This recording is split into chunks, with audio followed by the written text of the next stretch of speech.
안녕하십니까. 지금부터 2025년 5월 경제 전망에 대한 기자 설명회를 시작하겠습니다. 오늘 설명은 김웅 부총재 본인과 이지호 조사국장님께서 해주시겠습니다. 한국은행 부총재부 김웅입니다. 그럼 지금부터 오늘 발표된 경제 전망의 주요 내용에 대해 설명드리겠습니다. 먼저 이번 전망의 핵심 전제를 말씀드리겠습니다. 우선 미국 관세 정책은 최근 관세 협상 등을 고려하여 현 수준의 기본 관세와 품목 관세가 대체로 유지되는 것으로 가정하였습니다. 이는 지난 2월 전망에 비해 관세 정책의 강도가 보다 강화된 수준입니다. 이에 따라 세계 경제의 성장세가 당초 예상보다 둔화되는 것으로 전제하였습니다. 다음으로 경제 심리의 경우 점차 개선되는 것으로 전제했습니다. 대외 불확실성은 높은 수준을 지속하겠지만 대내 불확실성은 완화되는 것으로 보았습니다. 그리고 5월 초 확정된 추경 효과를 반영하여 전망에 반영하였습니다. 이러한 전제에 기초하여 한국은행은 금년도 경제 성장률을 2월 전망 1.5%에서 크게 하향 조정하여 0.8%로 전망하였습니다. 이는 대내외 불확실성으로 그간 경제 심리 회복이 지연되었고 통상 환경도 예상보다 크게 악화된 여건을 반영한 결과입니다. 내년도 경제 성장률도 2월 전망 1.8%보다 소폭 낮은 1.6%로 전망하였습니다. 앞으로의 성장 흐름은 국내 정치 불확실성이 완화되면서 경제 심리가 회복되고 금리 인하와 추경의 효과도 나타나면서 내수를 중심으로 점차 개선될 것으로 예상됩니다. 하지만 이러한 성장 전망에 대한 불확실성은 여전히 큰 상황입니다. 향후 성장 용로는 미국 관세 협상의 결과에 따라 상하방 양방향으로 크게 달라질 수 있고 정부 경기 부양책 등에도 크게 영향받을 것으로 보입니다. 특히 향후 무역 협상의 전개 양상에 대한 불확실성이 매우 크다는 점에서 이에 대한 시나리오 분석을 실시하였습니다. 무역 협상이 완만히 진행되면서 관세율이 현재보다 상당폭 낮아지는 낙관적인 시나리오에서는 올해와 내년 성장률이 기본 전망보다 각각 0.1%포인트, 0.2%포인트 높아질 것으로 추정됩니다. 반면 무역 갈등이 다시 심화되는 비관적인 시나리오에서는 올해와 내년 성장률이 베이스라인보다 각각 0.1%포인트, 0.4%포인트 낮아질 것으로 추정됩니다. 다음으로 물가에 대해 말씀드리겠습니다. 소비자 물가 상승률은 금년 1.9%, 내년 1.8%로 예상되며 근원 인플레이션율도 금년 1.9%, 내년 1.8%로 전망하였습니다. 금년도 근원 인플레이션율은 일부 서비스 가격 인상을 반영하여 0.1%포인트 상향 조정하였습니다. 금년 중 소비자 물가 상승률은 이러한 상방 요인이 유가 환율 하락 등의 하방 요인으로 상쇄되면서 지난 전망 수준에 부합할 것으로 예상됩니다. 향후 물가 경로에는 환율과 국제유가 움직임, 정부의 물가 안정 대책, 국내의 경기 흐름 등이 리스크 요인으로 잠재해 있습니다.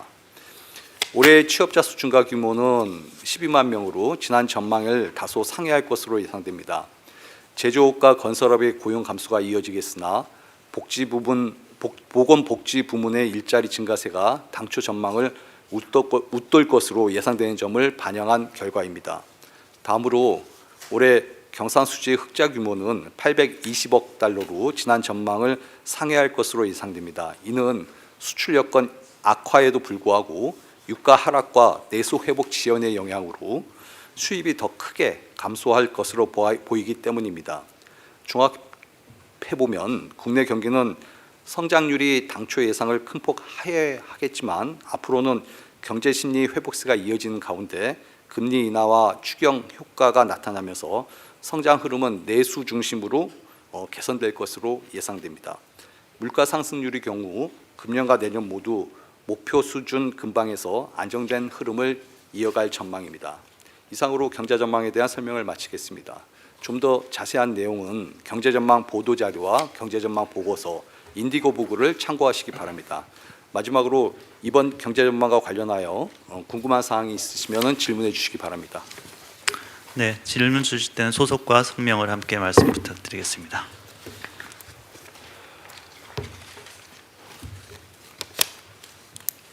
김 기자님. 중앙일보 김경입니다. 하반기 이후에는 내수가 개선될 것으로 예상된다고 하셨는데 특히 건설 경기랑 관련해서 지금 올해는 건설 투자가 2월 전망보다 더 안 좋아지지만 내년에는 뭐 기저효과 때문인지 더 나아질 거라고 전망하셨는데 이 부분에 대한 좀 설명을 부탁드립니다.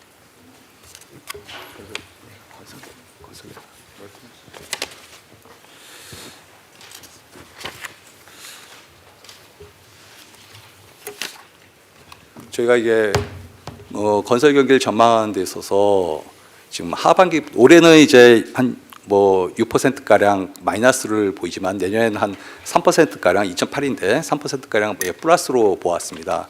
가장 큰 이유는 저희가 선행 지표를 봅니다. 그러니까 건설 부문의 지표들을 보시다 보면은 건설 착공 면적하고 건설 수주라는 데이터가 있습니다. 그것을 이게 그림을 그려서 이렇게 비교를 해보면 한 2년 정도의 시차를 두고 이렇게 좀 매치가 되는 경향이 있습니다. 왜냐하면 건물을 이렇게 착공하고 수주 받으면은 걸리는 시간이 한 2년 정도 걸리는 거예요. 그걸 보다 보면은 하반기 때는 그 흐름이 또 완만하게 상승하는 흐름이 나타납니다. 그렇지만은 여전히 우리 건설 부분에는 구조적인 문제들이 약간 남아 있기 때문에 그런 부분을 봐서 저희가 완만하게 증가하는 걸로 보았습니다. 그래서 저희가 건설을 내년도에 약간 좋아지는 것도 그런 선행 지표에 근거해서 그런 흐름을 반영했다. 뭐 그런 식으로 이해해 주시면 되겠습니다. 네, 다음 질문 받겠습니다. 건설에 대해 좀 더 네, 말씀드려도 네. 될까요? 왜냐하면 총재님께서 아침에 뭐 여러 건설 관련해 가지고 여러 가지 말씀을 하셨지 않습니까? 그래서 어떤 취지에서 말씀하신 것으로 이제 이해가 될 수가 있는지 좀 더 말씀드리겠습니다.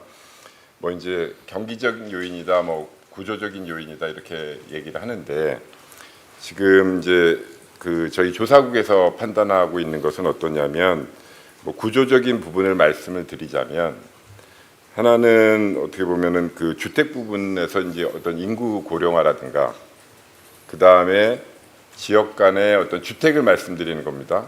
지역 간의 어떤 수급 불균형, 그래서 수도권 같은 경우는 좀 어떻게 보면 땅이 없어서 건설을 못하고 지방 같은 경우는 어떻게 보면 수요가 그거를 못 받쳐주는 땅은 있더라도 수익성도 안 맞고 이렇게 하면서 안 짓는 부분이지 않습니까? 그래서 주택 부분이 크게 늘어나기는 어렵다라고 보는 거고요. 어떤 질이나 주택의 질을 높이는 그런 쪽은 할 수 있겠지만 또 하나 이제 그런 비주택 쪽은 어떠냐, 구조적인 흐름이 어떠냐 생각을 해보면 우리나라의 어떤 인프라 투자라든가 이런 것들이 굉장히 이제 도로라든가 이런 것들이 성숙한 상황입니다.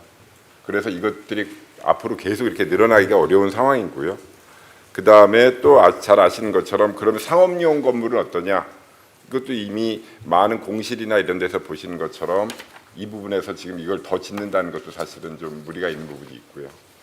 그리고 이제 기업들이 공장들을 많이 짓는 부분이 있는데 공장이 이제 건설 투자로 잡히는데 이런 부분들에 대해서도 어떻게 보면은 기업들이 점점 더 유형 자산보다는 무형 자산에 점점 더 투자를 많이 하는 경향이 계속 나타나고 있거든요.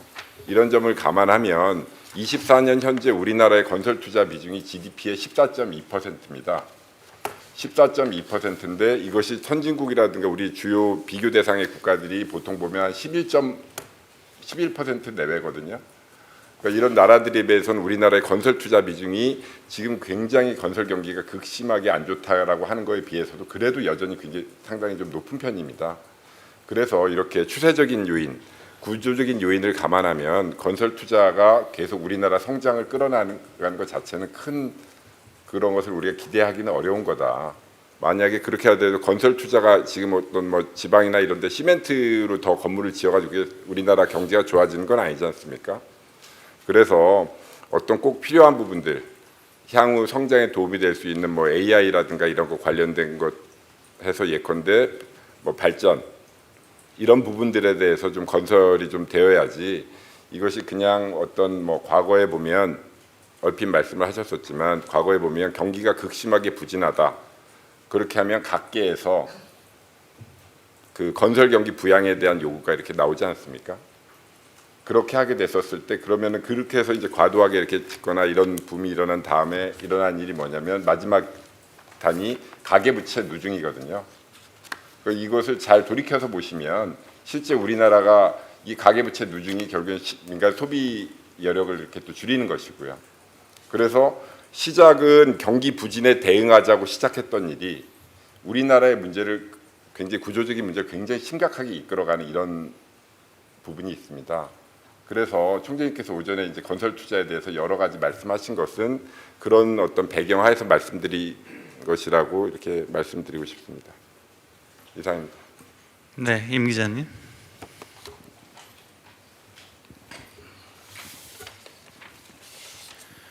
네, 로이터 통신의 임승규 기자입니다. 그 총재님께서도 오늘 이제 경제 전망 관련해서 어려움을 얘기를 하셨는데요. 그만큼 불확실성이 큰 상황이죠. 그리고 이제 하는 역시도 그동안 이제 경제 전망을 하면서 그러니까 다양한 그 불확실성에 대해서 많이 강조를 해 온 걸로 압니다.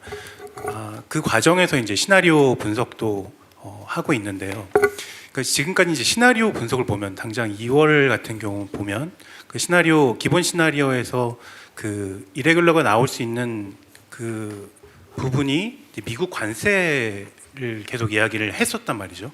근데 오늘 총재님 이야기를 보면 지금 이번 경제 전망 하향의 가장 큰 원인은 건설 투자고, 이 건설 투자는 지난 수년 동안 지속적으로 악화돼 왔었다. 건설 투자만 보합이 됐어도 올해 성장률이 1.7%였을 거란 얘기죠. 그러면 이번 경제 전망의 이 큰 폭 조정에는 이 미국 관세라는 가장 중요한 외부 요인보다는 기본적으로 한국 경제의 지금 내수 부분에서 진행돼 왔던 그런 변화가 크게 영향을 미쳤다라는 건데, 그렇게 따지면 지금 이 한국 경제에 대한 이 내수가 갑자기 나빠진 건 아니잖아요. 그래서 한국 경제에 대한 그동안의 판단에 좀 큰 오류가 있었던 것인가, 그런 부분을 좀 여쭤보고 싶습니다. 지금 말씀해 주신 게 결국에는 이제 그 한국은행에서 이야기하는 스토리하고 어떤 이제 저희가 그 스토리 라인과, 그러면은 건설 투자가 안 좋다라고 하면 그거는 그 스토리 라인하고 맞지 않는 게 아니냐라고 말씀을 해주신 걸로 이해를 합니다. 그 일단 이제 총재님께서 오전에 말씀하셨던 거는 지출 부문별로 말씀을 해주신 거예요. 그러니까 무슨 말씀이냐면, 하나는 저희가 그 요인 분해를 이렇게 할 수 있지 않겠습니까? 지난번에 2월에 1.5%라고 얘기를 하고 이번에 이제 0.8%라고 얘기를 했으면 크게 두 가지로 접근할 수가 있습니다. 하나는 뭐냐면 그 대외적인 상황이 악화돼서 된 부분, 예를 들어서 미 관세 정책이라든가 이런 부분이 있을 것이고요. 또 그 밑에는 보면 이번에 그 저희가 전망에서도 이제 말씀을 드리지만 크게 큰 전제가 뭐냐면 국내 정치 불확실성이었지 않습니까? 그래서 이런 것들과 같은 요인들, 좀 더 어떤 것들을 좀 더 그 결과물인 건설 투자, 소비 이렇게 되어지기 바로 직전 부분이겠죠, 그죠? 그래서 좀 더 펀더멘탈한, 좀 더 근본적인 드라이빙 폴스들이 있을 겁니다. 그래서 그런 부분으로 나눈 것도 있고요. 그래서 그런 부분으로 나누게 되면 이번에 저희가 그 국내 성장률을 조정하는 데 있어서 가장 큰 부분에서 보면 관세 정책이 저희는 뭐 0. 저희가 1.5에서 이렇게 1.5에서 0.8, 0.7 떨어뜨릴 때 관세 정책의 영향이 한 0.35%라고 보거든요. 그런데 그것이랑 그러면 이쪽에 있는 아까 말씀하신 지출 부문별로 건설 투자, 소비, 설비 투자, 수출에는 어떻게 반영이 된 거냐? 예를 들어 소비라고 하더라도 이 소비 심리가 악화되는 것이 국내 경제 정치 불확실성으로 생기는 기여하는 부분이 있고요. 그 다음에 그 어떤 관세 정책 같은 것들 큰 드라이빙 포스가 영향을 미치는 부분이 있습니다. 건설 투자 역시 어떻게 보면 2017년 우리가 어떻게 보면 그 건설 투자의 사이클의 정점이었었던 2017년 이후에 내려오면서 이 부분들이 분명히 있는 거고요. 그렇게 하는 거에다가 1, 4분기가 굉장히 부진했었던 걸 보면 일시적인 요인들도 있고 그 다음에 이제 어떤 계엄이라든가 그 이후에 신정부가 출범하기 때문에 어떤 분양이라든가 이런 건설에서 안 되는 부분들이 있거든요. 그래서 총재님이 말씀하셨던 건 뭐냐면 그 앞단에 있었던 보다 이제 좀 근본적인 드라이빙 포스로 이제 설명을 했을 때 좀 더 뭐 그렇게 설명을 할 수도 있고 그거보다는 좀 더 일반인들이 평소 때 보는 건설 투자라든가 이렇게 쪼개져서 이렇게 볼 수도 있지 않습니까? 그래서 그 부분으로 나눠진 것이지 이거 간에는 다시 말씀드리지만 그 요인들이 같이 섞여 있습니다. 개념적으로는 그렇습니다. 저희가 조사국에서 전망을 할 때 그렇게 했습니다. 보충 설명 안 하셔도 괜찮겠습니까? 이게 또 그러니까 다시 한번 설명드리면요. 그 아까 그 조사국장에서 이야기했지만은 그 포커스가 요인별로 볼 때, 그러니까 만약에 예를 들면 저희가 1.5에서 0.8로 낮췄는데 0.7을 어떻게 디컴포즈하느냐 해보면은 요인이니까 추경은 플러스 0.1이 되고 뭐 정치 불확실성이나 어떤 뭐 지금 뭐 저희 뭐 산불 나고 이례적인 요인까지 다 합하면 마이너스 0.4가 되고 그리고 아까 이야기했듯이 미국 통상 정책, 미국 관세 정책 때문에 떨어진 건 마이너스 0.35니까 절반 부분이 지금 관세 정책 때문에 되는 거다. 그렇기 때문에 저희가 시나리오 분석하는 것은 그 요인별로 사람들 미국 관세가 어떻고 하지 뭐 지출 부문별 그런 식으로 건설 투자, 소비 투자가 어떻게 되나 그것은 이야기를 하지 않으니까 시나리오 분석할 때는 팩트가 더 설명하고 이야기가 더 쉽지 않느냐 그 얘기입니다. 그래서 사실은 그거는 이제 동어 반복이거든요. 무슨 말씀이냐면 건설이 얼마큼 기여했다라는 건 뭐냐면 건설이 얼마큼 기여했으면 그만큼이 GDP 아닙니까? 그러니까 GDP의 하위 항목으로 그 GDP를 설명하는 방식이고요. 그렇지 않겠습니까? 건설 투자가 얼마 떨어져서 GDP가 얼마 떨어졌습니다라는 거는 그 하위 항목을 갖고 설명을 한 것이고 지금 제가 방금 전에 말씀드린 건 뭐냐면 그거를 과연 어떤 것들이 이런 결과들을 가져왔느냐로 이렇게 쪼개면은 그렇다는 말씀입니다. 네, 앞에 계신 정 차장님. 네, 연합 인포맥스의 정선미 기자입니다. 그 건설 투자 계속 얘기하셔가지고 근데 뭐 지난 2월 전망에 비해서 어쨌든 2배 이상 좀 나빠진 부분이 가장 크게 뭐 조금 안 좋아진 부분이 어떤 부분인지 좀 궁금하고요. 그리고 뭐 2분기 성장률 0.5%로 제시해 준 것 같은데 3분기, 4분기 각각 얼마로 보시는지도 좀. 네. 그 먼저 이제 2분기는 저희가 그 저렇게 보고 있습니다. 0.5, 0.7, 0.6입니다. 저희가 분기별 전망 경로는 이제 공개는 하고 있는데요. 지금 2분기에는 한 0.5%, 3분기에는 0.7, 그다음에 4분기에는 0.6 이렇게 보고 있습니다. 그리고 건설 투자 쪽에서 어느 쪽이 이렇게 좀 안 좋았냐라고 말씀을 하시는데 그 제가 이제 다시 말씀을 드리면 그 1분기라든가 이럴 때들이 굉장히 그 불확실성이 커지고 진짜 그렇게 됐었을 때 건설사나 이런 데 입장 물론 지금 근본적으로 깔려 있는 건 PF 부실이라든가 이런 것이 깔려 있습니다. 그래서 거기에 많이 물려 있는 지방 중소 건설사들이 있고요.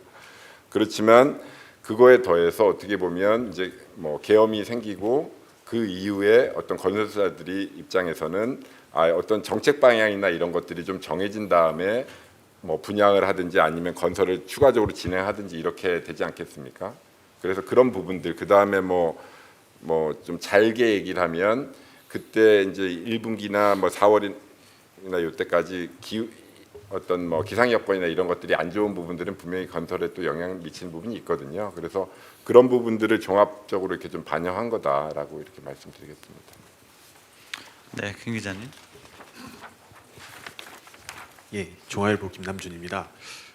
그 건설 투자 좀 적어진 거에 대해서 이제 아까 뭐 고령화나 뭐 수도권 택지 부족 같은 이제 구조적인 문제들도 뭐 언급하시고 했는데, 근데 사실 이런 문제는 예전부터 원래 있던 이야기들이고 실질적으로 지금 최근 몇 년 사이에 이제 건설 투자가 떨어진 것은 뭐 업계 얘기들 들어봐도 사실은 금리가 올라가면서 이제 원가율이 올라간 그런 부분들이 사실 크다고 지금 다들 얘기를 하고 있는데 왜 한은에서 이 부분에 대해서는 언급을 하지 않는 건지 저는 좀 궁금하고, 보시기에는 이제 지금 현재 금리가 높아진 부분이 건설 투자 줄인 거에 어느 정도 영향을 끼쳤다고 보시는지 좀 궁금합니다. 그리고 지금 약간 딜레마신 것 같아요. 제가 보니까 금리를 낮추게 되면 이제 건설 투자 같은 것들 좀 살아날 수는 있지만 이게 뭐 부동산 가격 급등이나 이런 걸로 이어갈 수 있다는 부분들에 대한 딜레마가 좀 있으신 것 같은데, 그러면 이제 부동산 때문에 이제 어느 정도 금리 높은 레벨을 감수해야 된다고 지금 보는 건지, 아니면 뭐 이걸 좀 낮춰서라도 뭔가 다른 방향으로 뭐 부동산으로 자금을 흘러가지 않게 다른 방향을 뭔가 써야 된다는 보는 건지, 뭐 하느니 어떤 그런 부동산과 건설 투자에 대한 그 딜레마에 대해서, 금리와 관계한 딜레마에 대해서 어떤 의견이 있는 건지 좀 궁금하고, 그리고 이건 조금 약간 다른 문제인데, 아까 오늘 낙관 시나리오랑 관세 관련해서 낙관이랑 기본 비관 시나리오를 보면, 낙관 시나리오로 가더라도 지금 경제 성장률이 올해는 0.1% 포인트, 내년에 0.2% 포인트밖에 안 늘어나거든요. 그러면 이게 사실 관세가 주는 지금 경제 성장률에 미치는 영향이 그렇게 크지는 않은 것 같은데 왜 이렇게 지금 나온 건지 좀 궁금하고, 그리고 오늘 미국 이제 법원에서 이제 관세에 대해서 지금 뭐 이렇게 부과가 해서는 안 된 금지 관세 부과에 대해서 이제 불법이라고 해야 되나, 법을 어겼다고 지금 무효화라고 한 예, 거죠. 무효라고 판단을 했는데, 그 부분이 낙관 시나리오적으로 봐도 좀 더 좋은 상황인 건지, 만약에 실제로 관세 부과가 이루어지지 않는다면 거기에 대해서는 좀 어떻게 판단하고 계신지 좀. 5가지를 물어보셔가지고 죄송합니다. 여기 분들도 다 기억을 메모를 안 하셨으면 기억을 못 하실 것 같은데요. 그러니까 거꾸로 이제 하는 게 더 좋겠습니다. 지금 이걸 하면 먼저 이제 그 5번째에 대해서는 김웅 부총재가 먼저 얘기를 하시겠습니다. 저희가 요거에 대해서 질문하실 것 같아 갖고 아까 저희가 점심 때 다 한번 계산을 한번 해보았습니다. 그래갖고 이번에 그 미 연방 법원이 미국 관세 중에서 그 상호 관세 부과가 위법이라고 했습니다. 그러니까 품목별 관세는 남아 있는 거예요. 그래갖고 그 여전히 상황이 불확실하지만은 판결대로 상호 관세가 철회될 경우에는 저희가 제시한 낙관 시나리오하고 유사하거나 좀 더 좋은 상황으로 좀 보입니다. 그러니까 올해 저희가 낙관 시나리오를 아까 이야기하셨듯이 올해는 플러스 0.1% 포인트, 내년은 플러스 0.2% 포인트인데 상호 관세가 철회되면 그거보다 뭐 비슷하거나 좀 더 좋아지는 수준으로 계산이 됩니다. 하지만 이제 이 부분이 뭐 심리적인 영향, 뭐 다른 나라하고의 관계, 뭐 이런 것들을 다 같이 복합적으로 보다 보니까 이 상황을 저희가 좀 더 지켜본 후에 구체적인 영향을 좀 더 점검한 다음에 전망에 계속 반영해 나가도록 하겠습니다. 예. 그 4번째로 물어보셨던 건 이제 낙관, 기본, 뭐 이렇게 비관 이것들을 했는데, 낙관을 했더니 올해 성장률이 좋아지는 게 겨우 0.1%밖에 안 되더라라고 얘기를 하셨잖아요. 근데 그거는 무슨 말씀이냐면, 일단은 우리가 7월 초까지가 유예가 되지 않겠습니까? 그럼 현재 상태가 그대로 일단은 유지가 되는 거고요. 그러니까 더 이상 낙관이 될 수가 없는, 만약에 그 말이 맞다면 더 이상 낙관이 될 수가 없지 않습니까? 그러면은 결국 실제로 그 영향이 실제로 먹을 수 있는 달은 한 5개월 정도가 그걸 먹을 수 있을 거고요. 바로 이제 그걸 하더라도 그걸 위해서 새로 선적을 하고 뭐 이런 걸 한다라고 하면은 당연히 그런 시차가 있을 것입니다. 그리고 이제 0.1%가 만약에 그렇다고 하더라도 그러면 한 뭐 3분의 1이다, 올해 영향 미치는 게 3분의 1이다라고 하면 실제로 연율로 영향을 미치면 0.3% 포인트를 높이는 겁니다. 뭐 그렇게 이해를 하시면 될 것 같고요. 3번째는 요거는 다시 이제 건설 쪽에 대해서 1, 2, 3를 얘기하셨으니까 순서대로 말씀을 드리겠습니다. 그 왜 언급하지 않았냐라고 말씀을 하셨는데, 그 이제 뭐 간략하게 이제 저희가 이해하고 있는 건 그렇습니다. 그 건설 쪽이 계속 이제 어떻게 보면 아까 말씀드렸듯이 2017년이 정점이었었고요. 그 다음에 이제 이렇게 좀 내려오는 과정에서 조정이 이루어지다가 그런 것들이 좀 멈칫한 거죠. 그렇게 하면서 이제 제대로 총재님 말씀대로 제대로 조정이 안 된 거고요. 그런데 여기에는 당연히 말씀드린 것처럼 구조적인 요인도 있지만 경기적인 요인도 있습니다. 말씀하신 것처럼 건설비 상승이 CPI 상승률보다 훨씬 더 높거든요. 그 2000년서부터 오르는 사이에 보면 원자재 가격이 좀 더 이렇게 많이 반영이 되면서 인건비도 그렇고, 그래서 당연히 건설비, 공사비 이제 올라간 것이 있고, 그 다음에 금리 올라간 것도 당연히 영향이 있고요. 그래서 저희가 경기적으로는 적어도 경기적으로는 건설 투자가 올해 하반기쯤에는 이제 좀 대충 바닥을 치고 그래도 내년에 플러스로 이렇게 간다라고 보는 이유가 뭐냐면 금리가 이제 좀 내려와져 있고요. 그 다음에 상반기 중에 아까 건설 경기가 제대로 건설 투자나 이런 게 제대로 못 돌아가게 했던 국내적인 정치적인 불확실성, 어떤 방향성에 대해서 건설사들도 그게 뭐 돈이 많이 들어가는 거기 때문에 함부로 이렇게 갈 수가 없거든요. 그런데 이제 그런 부분들이 좀 해소되는 부분, 그 다음에 좀 뭐 경기도 좀 살아나는 부분, 그런 것들 때문에 저희가 경기적으로는 좀 나아진다라고 본 것이고요. 그 다음에 금리가 당연히 건설에는 영향을 저는 꽤 우리나라 건설 투자, 가계부채에 큰 영향을 미친다고 생각을 하고요. 그에 못지않게 오히려 좀 더 큰 건 뭐냐면 정부 정책이 저희 과거 분석들에 따르면 좀 더 영향이 컸었던 것으로 나옵니다. 그래서 당연히 영향이 있다고 생각하고요. 그리고 한국은행이 그럼 이거에 대해서 어떻게 감수해야 되냐 하는 부분에 대해서는 저희가 고민을 계속 하고 있습니다. 그래서 근데 총재님이 아까 말씀하신 거가 아마 큰 흐름에서는 저희가 내부적으로 공감하고 있는 것 같습니다. 과거처럼 어떤 경기가 부진했을 때 당장 그때를 살리기 위해서 건설 경기를 이렇게 부양을 해야 된다라는 목소리는 너무 큰데요. 그것이 정말로 그 이후에도 필요하지 않은 시멘트 덩어리를 지어놓는 것 자체가 그게 우리나라가 그 이후에 성장하는데 뭐 얼마나 도움이 되겠습니까? 그 공항 하나 더 지어놓는다고 해가지고 얼마나 우리나라가 도움이 되겠습니까? 그래서 그런 거 할 때는 아까 AI 뭐 발전소라든가 아니면 기업들 같은 경우들도 어떻게 보면 공장들을 더 짓고 싶은데 못 짓는 부분들도 있거든요. 우리나라가 그 투자 비중이 건설 투자 비중이 높은 큰 이유 중에 하나가 뭐냐면 공장 건설이에요.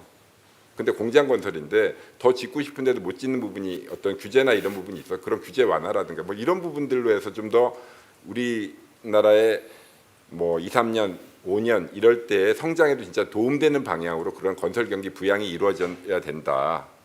그런 말씀이 이제 저희가 드릴 수 있는 어떤 큰 방향성입니다. 만약에 제가 하나만 더 첨언하자면은 주택 경기가 불황인데 서울에는 지금 뭐 그렇게 크게 문제가 있어 보이지는 않은데 지방에 미분양된 게 많은데 지방에다가 뭐 더 짓는다? 지방에 뭐 그것은 좋은 정책이 아닐 것 같아요. 그래서 아까 성장에 도움이 되는 방향으로 어떤 이 건설 부분에 어떤 경기 측면이나 그런 부분에서 좀 고민을 해야 되지 않냐 그런 식으로 조사국장께서 답변한 걸로 한 번 더 첨언드립니다. 네, 장 기자님.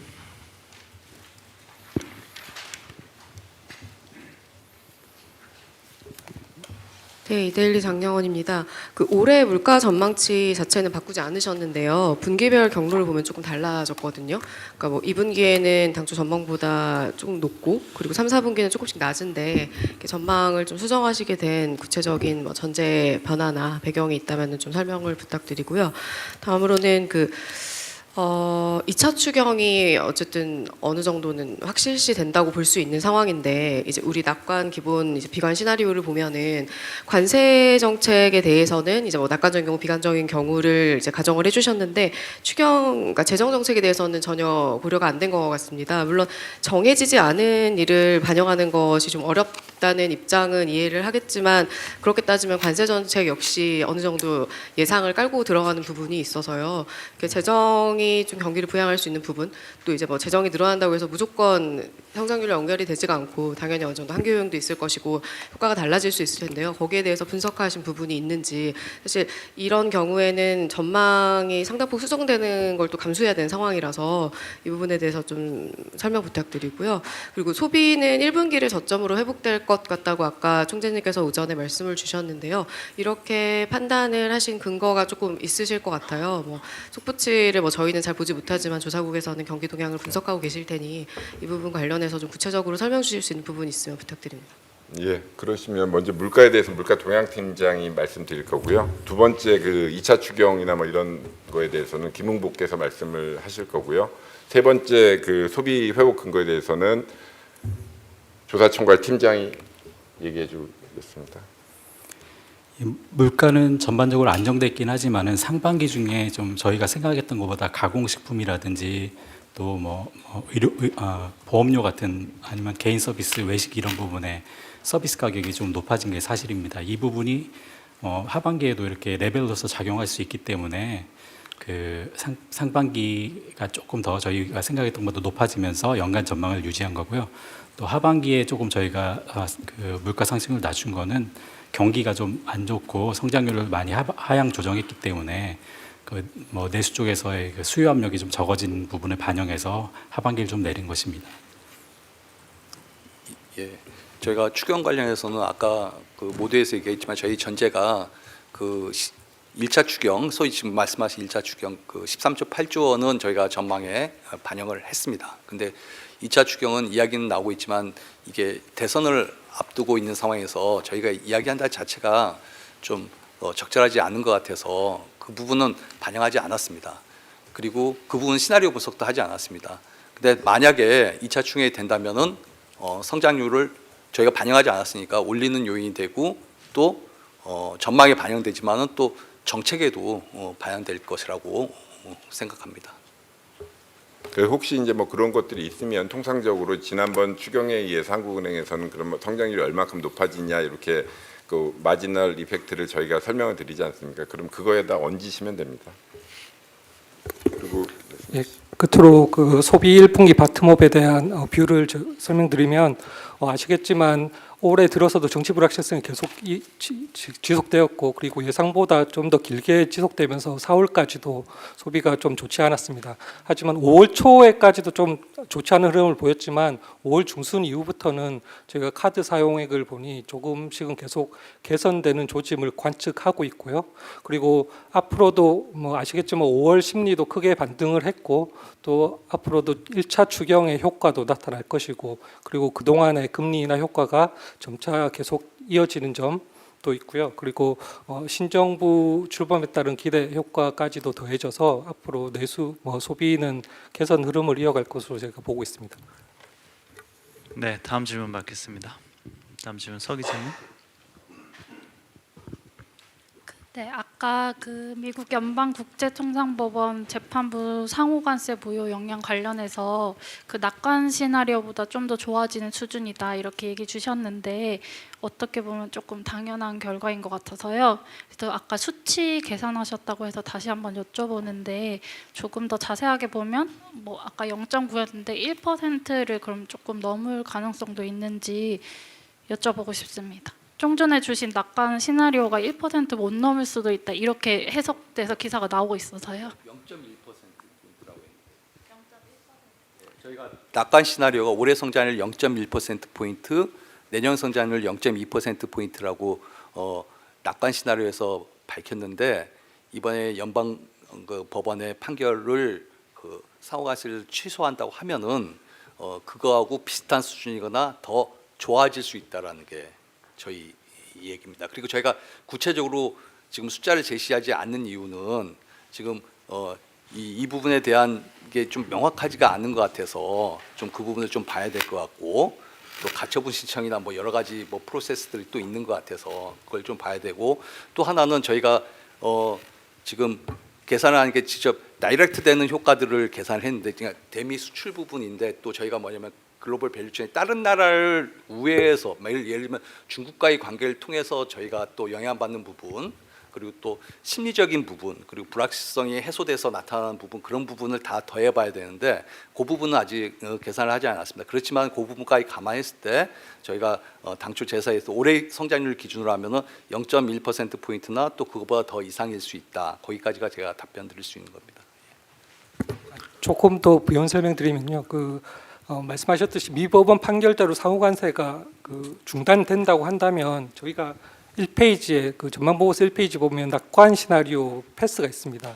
그거 보면 지금 미국 같은 경우는 10%인데요. 미국 같은 경우는 좀 낮아지겠지만 저희 나라 같은 경우는 낙관 시나리오에서도 10% 정도의 관세를 받고 있는데요. 지금 상호관세만 중단된 것이지 품목관세는 여전히 남아있기 때문에 저희도 그 낙관 시나리오 정도의 상호관세 그 관세율 수준 10% 정도로 되는 거거든요. 그래서 우리나라는 좀 비슷한 상황이고 글로벌 전체로는 좀 더 낙관보다 저희 낙관보다 좀 더 좋아진 상황이라서 뭐 크게 더 좋아진다고 하기보다는 조금 더 나아질 수 있는 상황이다라고 보시면 되겠습니다. 네, 다음 질문 받겠습니다. 네, 김혜영 기자님. 네, 서울경제 김혜란입니다. 그러면 아까 그 바로 나온 그 답변에서 그러면 평균 그 관세율이 이제 기본은 15%고 이제 낙관으로 가면 10%인데 그 평균 관세율이 10%나 그보다 좀 낮아질 수 있다는 얘기인지 좀 다시 한번 설명 부탁드리고요. 그리고 이번에 품목별 수출에 대한 그 영향도 나왔는데 이제 자동차가 고용 측면에서 크게 위축될 수 있다 하셨는데 좀 이게 수치로 좀 추산한 게 있으신 게 있으면 좀 설명 부탁드립니다. 첫 번째 답변 제가 드리겠는데요. 지금 낙관 시나리오 저희가 제시한 거 보시면 한국 기준으로 관세율이 10%입니다. 그런데 지금 미 법원의 상호관세 중단이 되었다고 가정을 한다면 계속 이어진다라고 한다면 저희는 품목관세가 여전히 남아 있기 때문에 그것도 9.7% 정도 10%에 가까운 수치가 되거든요. 그래서 저희 나라 입장에서는 낙관과 낙관 시나리오와 지금 상호관세가 중단되었을 때의 경우가 좀 비슷한 상황이라고 보시면 되겠습니다. 혹시 답변이 되었을까요? 네. 그리고 추가로 질문하신 거에 관련해서는 저희가 그 박스 본문에서는 저희가 그 영향을 정량적으로 이렇게 계산을 따로 하진 않았고요. 현재 고용 규모가 상당히 크다는 정도만 언급을 해놨고, 그거는 만약에 한다면 예를 들어서 그 산업의 고용 유발 개수 같은 거를 이용해서 구할 수 있는데 저희가 이번에 따로 이렇게 정량화해서 구하지는 않았습니다. 네, 다음 질문 받겠습니다.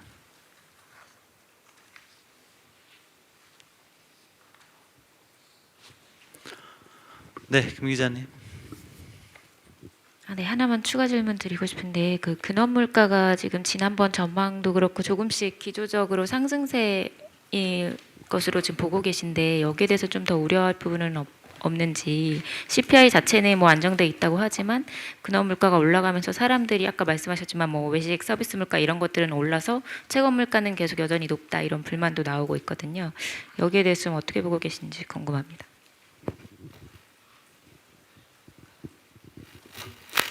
물가 상승기가 코비드 이후에 상당 기간 있었기 때문에 수준으로서 높은 물가를 보게 되니까 생활 물가에서 어려움을 느끼는 거는 사실인 것 같습니다. 근데 근원 물가 자체도 지금 저희 전망해 놓은 게 올해 1.9%, 내년 1.8%로 저희 목표 소비자 물가 목표긴 하지만 그보다 낮은 수준이고, 또 최근 그 유가가 계속 낮아지는데 근원에 직접적인 영향을 주지는 않지만 2차 유가를 통해서 앞으로 또 내년까지 영향을 줄 거기 때문에 그런 부분은 저희가 앞으로 추세적으로 높아진다 그렇게 보고 있지는 않습니다.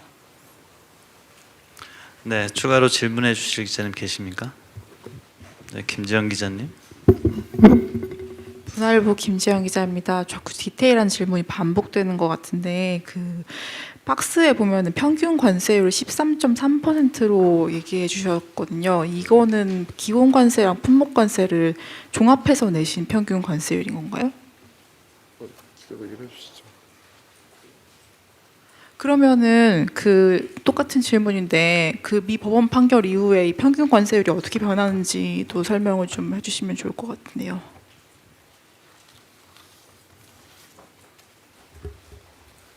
예, 이번 미국에서 판결로 인해서 지금 이제 관세 부과 대상에서 사라진 거는 그냥 상호 관세, 그냥 기본 관세가 사라진 겁니다. 그래서 일단 품목 관세는 다 살아 있고요. 그래서 우리나라 같은 경우에는 이제 품목 관세가 그대로 유지된다고 보면은 9.7%가 됩니다.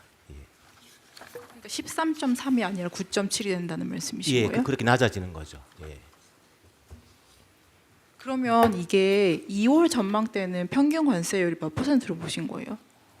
그 그래프 보시면 알겠지만 2월에는 저희가 기본 전망, 기본 시나리오를 점점 올라가다가 내년부터 좀 떨어지는 걸로 이렇게 봤는데 그 레인지가 한 5에서 10% 사이입니다. 이것도 국가마다 저희가 조금 차별화를 뒀고요. 그래서 일단 크게 말씀드리면 2월에는 5에서 10 사이 수준을 그거의 평균을 보시면 되는 거고, 지금 이번 5월에 기본 시나리오에서는 저희가 이제 13, 15 정도를 받고 이번에 법원 판결로 인해서 지금 상호관세가 사라지면은 품목관세만 남아서 9.7%가 되는 그런 구조입니다. 네, 앞에 오 기자님. 네, 여다인포맥스의 오진우 기자입니다. 일단 저는 먼저 궁금한 게 성장률 전망이 거의 절반 수준으로 떨어졌는데 올해 물가 전망이 유지된다라는 게 잘 이해가 안 되는데요. 이렇게 설명해 주신 거 보면 가공식품하고 일부 서비스라고 돼 있는데 국제 유가도 기존 전망보다 크게 떨어진 상태고 성장률, 그러니까 수요 압력도 대폭 줄었는데 이게 일부 서비스, 대학 등록금 같은 문제가 얼마나 크게 영향을 미치길래 물가 전망이 그대로인지가 좀 궁금하고요. 그다음에 2차 추경 뭐 이번에 반영은 안 하셨다고 말씀하셨고 기존의 어떤 산식에 대비해서 영향을 계산해 보면 된다고 하셨는데 금액이 한 20조 정도 이야기가 되고요. 그다음에 이제 도입 시점이 조금 다른데 20조 정도면은 뭐 그 시점 때문에 기존의 그 14조 성장률 기여 전망을 한 거랑은 좀 다른 것 같은데 20조 정도로 가정했을 때 올해와 내년 성장률이 얼마 정도 플러스 요인으로 작용하는지 좀 설명을 부탁드립니다. 뭐 그거에 대해서는 뭐 저희가 이제 그냥 저희 안에 있는 모형이나 이런 거에 기초해서 말씀드리면 지금 뭐 새 정부가 이렇게 만약에 한다고 하더라도 저희가 생각하기에는 올해는 영향이 좀 별로 없고요. 집행하는 데 있어서. 그래서 주로 내년에 이렇게 영향을 미친다고 해서 올해는 크게 이렇게 높이는 데는 좀 제한적일 것 같습니다. 그리고 이제 그거 자체도 근데 저희가 그런 거를 이렇게 함부로 말씀드리기가 그런 것이 어떤 저희가 뭐 어떤 지출을 어떤 방향으로 이건 늘상 하니까 너무 좀 지루하시겠지만 어느 쪽에다가 지출을 하고 그 다음에 실제 집행이 어떤 방향으로 되는지에 대해서 저희가 정보가 없는 상태 내에서 이렇게 기계적으로 잘못 전달하기는 사실 좀 부담스러운 게 사실이고요. 그래서 저희가 그렇게 말씀을 드린 겁니다. 그래서 적어도 올해 성장에는 영향이 굉장히 제한적일 것 같다라는 말씀드리겠습니다. 그리고 물가 관련해 가지고는 이제 기여도 말씀드리실 건가요? 가공식품이나 이런 그 뭐 외식이라든지 식료품 가격이 뭐 상반기에 저희가 경기가 이렇게 안 좋은데도 약간 그 비용 요인이라든지 아니면 환율이라든지 이런 부분이 영향을 주면서 생각했던 것보다 그 여러 주요 품목들 가격 인상된 게 좀 있었고 그런 부분이 그 레벨로서 아까 말씀드렸듯이 이어질 것으로 보기 때문에 뭐 그 서비스 물가도 좀 올라간 게 있고요. 그래서 근원 물가는 사실 조금 높인 면도 있지 않습니까? 근원 물가를 높은 걸 감안한다면은 사실은 유가라든지 이런 부분을 저희가 좀 반영해서 그 소비자 물가를 유지한 거고요. 그리고 사실 말씀하신 대로 하반기 뭐 최근 들어서 환율이 좀 안정된 거랑 유가가 내려간 거는 그 하반기 이후에 물가 안정 요인으로 작용하기 때문에 그런 부분이 올해는 상쇄되지만 내년에는 영향을 줘서 저희가 소비자 물가 상승률을 0.1%포인트 낮추는 걸로 전망했습니다. 그런 부분이 약간 상쇄된 부분이 있었다는 걸 말씀드리고 싶습니다. 그래서 이제 원래 당초 취지는 이렇게 성장률을 전망이 많이 떨어졌는데 물가 전망이 왜 이렇게 안 변하느냐 하는 질문이었던 걸로 제가 이해를 하는데요. 그런데 이제 기본적으로 물가 같은 경우 이제 전년 동기 대비 아닙니까? 그러니까 이 성장처럼 우리가 계속 분기별로 전 분기 대비 얼만큼씩 이렇게 올라간 그게 아니라 전년 동기 대비인데 그러다 보니까 이제 좀 그 매월의 물가 상승률에 반영되는 게 좀 시간이 걸리고요. 그리고 또 하나는 이제 아까 말씀하셨던 것처럼 뭐 대학 등록금이라든가 이런 거 비중이 꽤 됩니다, 사실은. 아마 제가 생각하기로는 뭐 물가 상승률이 한 0.045 이 정도는 올릴 것 같은데요. 그렇게 하고 그다음 가공식품 같은 것들은 뭐 이렇게 쭉 올리게 되면 굉장히 지속적입니다. 그러니까 가격을 딴 데처럼 뭐 올렸다 내렸다 하는 것이 아니기 때문에 그런 것들이 어떤 저희가 생각하기에는 환율이 이렇게 급등을 하면서 누적된 비용 압력을 이렇게 좀 일부 소비자 물가에 좀 전가시킨 것으로 좀 이해를 하고요. 그렇지만 전체적으로는 물가 상승률이 하반기에 좀 더 떨어지는 것은 우리가 성장은 점점 좋아지긴 하겠지만 그렇지만 그것이 물가를 이렇게 자극할 만큼의 어떤 수요 압력 측면에서 그렇게 강하지는 않다라고 저희가 보고 있는 겁니다. 그리고 유가에 대한 영향도 뭐 하나 더 말씀드린다면은 뭐 유가가 좀 떨어지긴 했지만 또 유류세 인하했던 거 환원되는 문제도 있기 때문에 유가 하락된 부분 조금 그 상쇄하는 부분도 있다고 말씀드리겠습니다. 네, 더 질문 주실 분 계십니까? 저 뒤쪽에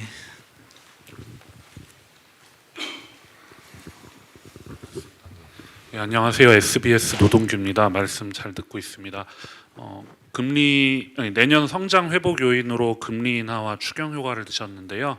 금리 고민 때마다 늘 말씀하시는 게 뭐 인하하면은 이게 가계 대출이나 자산으로 흘러가고 결국 가계 소비에 악영향을 주게 되시는 점을 우려하시는데, 실제 지금 대출 규제 정책으로 실제 은행 대출 금리는 많이 안 떨어지고 있잖아요. 이번 금리 인하에 따른 어떤 가계 부담 경감 요인에 대해서 어떻게 계산하셨고 전망하시는 건지 그 디테일을 말씀해 주시면 좋겠습니다.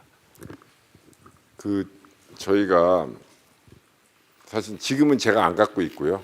그 수치는. 그런데 이제 통상적으로 저희가 계산할 때는 어떻게 하냐면 뭐 0.25% 포인트 이렇게 떨어뜨리게 되면 현재 이제 그거에 연계되어 있는 총 대출 규모 있지 않습니까?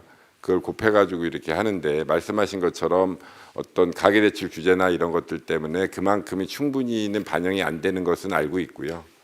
그렇게 하더라도 저희가 생각하기에는 뭐 지금 이번 한 번뿐만이 아니라 지난 10월서부터 저희가 금리를 이렇게 내려와서 이번에 한 거의 1% 포인트까지 이제 내려온 거 아닙니까? 그러다 보니까 뭐 1% 포인트 정도가 이렇게 떨어지게 되면은 그 상당한 규모로 좀 될 것 같은데, 그거는 뭐 저희가 다시 한번 뭐 좀 상의를 해가지고 말씀을 드리도록 하겠습니다. 지금 뭐 제가 그 숫자를 갖고 있지는 않고요. 뭐 그렇게 말씀드리듯 그것도 역시 아까 말씀드린 것처럼 그런 방식으로 계산을 하는 거기 때문에 뭐 시산하는 정도라고 이렇게 말씀을 못 드리겠는데요. 통상의 계산 방식이 있는 거는 저도 이제 많이 접했는데, 어떤 이제 실제로 소비 진작에 얼마나 영향을 주는지는 지금의 가계 대출 수준으로, 가계 대출 규제 수준으로 계산을 하신 건지 그게 궁금합니다. 그거는 제가 현재 없습니다.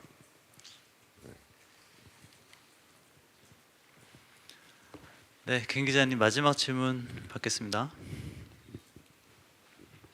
또 디테일한 거 여쭤서 죄송한데 그 상호관세 무효에 대해서 계산한 부분이 대미 수출 영향만 계산을 하셨고, 그게 0.1과 비슷하거나 조금 더 좋아질 수 있다. 근데 계산 안 한 부분, 그러니까 그 대중국 수출 등등 뭐 파급 효과 같은 것도 사실은 뭐 우리만 상호관세 취소되는 건 아니고 글로벌리 취소되는 거니까 사실은 더 좋아질 여지가 많다는 쪽으로 해석을 하는 게 맞는 게 아닌가 해서.